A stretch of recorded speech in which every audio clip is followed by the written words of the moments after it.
Ward number 10 जहां पर होता है सोना चांदी आभूषण का कारोबार, वहीं के पार्षद और भारतीय जनता पार्टी के उम्मीदवार, आइए जानते हैं क्या है उनका कहना। चिन्ह मिलने के बाद क्या कटरा बाजार में सुरक्षा की बात करें तो सुरक्षा के क्या इंतजाम रहेंगे इनके पार्षद बनने के बाद। नमस्ते भाई साहब। नमस्कार। चिन्ह में आपको मिल गया है, आप क्या रणनीति रहेगी आपकी? देखिए, मैं ऐसा कि आपको बता दूं कि रणनीति ऐसी है कि भारतीय जनता पार्टी हमेशा से हित के कार्य करती आई है और चिन्ह मिलने के बाद मैं अधिकृत प्रत्याशी हूं भारतीय जनता पार्टी का।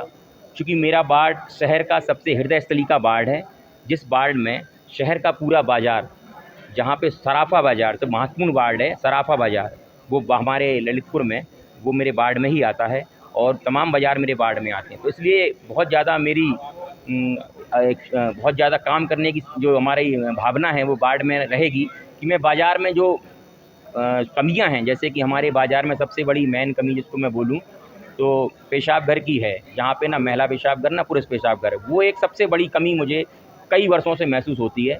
तो मेरा अगर मैं पार्षद बनता हूँ तो सबसे बड़ी कमी इसको दूर करने का प्रयास करूँगा। और इस वार्ड में अनेक तरह की समस्याएं हमेशा आती रहती हैं, क्योंकि वार्ड सरापा है तो व्यापारिक हितों को भी हमेशा ध्यान रखकर कार्य करना है।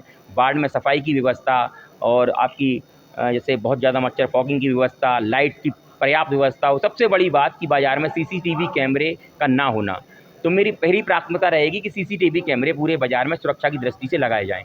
यहाँ हम आपको बता रहे हैं कि जहाँ पर सुरक्षा की बात करें तो सुरक्षा के इंतजाम भी कर दिए हैं। जहाँ पर कटरा बाजार में आने जाने वाले लोगों के लिए पेयजल की बड़ी समस्या होती है, वह थैले में पानी लग कर ले आते हैं, इसके लिए क्या समस्या रहेगी? पानी की टंकी भी एक ही बनी हुई है। जी, बहुत बहुत धन्यवाद, आपने मेरा इस ओर ध्यान दिलाया है।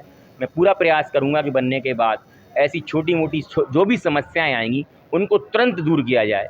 मैं ललितपुर सेवा ग्रुप के माध्यम से भी और पार्षद बनने के बाद जनहित के कार्य हमेशा करता हूँ और करता रहूँगा। और एक और समस्या, सबसे बड़ी समस्या बनी होती है, दुकानदार के पास जब ग्राहक जाता है तो गाड़ी रखने के लिए स्टैंड नहीं है, ये बड़ी समस्या बनी होती है। और अतिक्रमण के बारे में क्या कदम रहेंगे आप? मैं आपको बता दूं कि वैसे ये शहर बहुत पुराना है और पार्किंग की समस्या सिर्फ कटरा बाज़ार की नहीं, पूरे शहर की समस्या है। अब इस समस्या को निपटाने के लिए खुद वार्डवासी और दुकानदार उन सबको मिलकर कोई रणनीति तैयार करनी होगी, क्योंकि अगर हम अतिक्रमण हटाते हैं तो दुकानदारों का नुकसान होता है, क्योंकि छोटी-छोटी सी दुकानें हैं, दुकान के बाहर दुकान लगाते हैं तो नुकसान तो देखो होगा, लेकिन कोई रणनीति अगर ऐसी प्रशासन और शासन में बैठ के तय करे, हम अपनी इस समस्या को भी दूर कर सकते हैं। चलिए, बहुत बहुत धन्यवाद। यह था माहौल जो कि कटरा बाजार के प्रत्याशी के सामने हमने आपको बताया।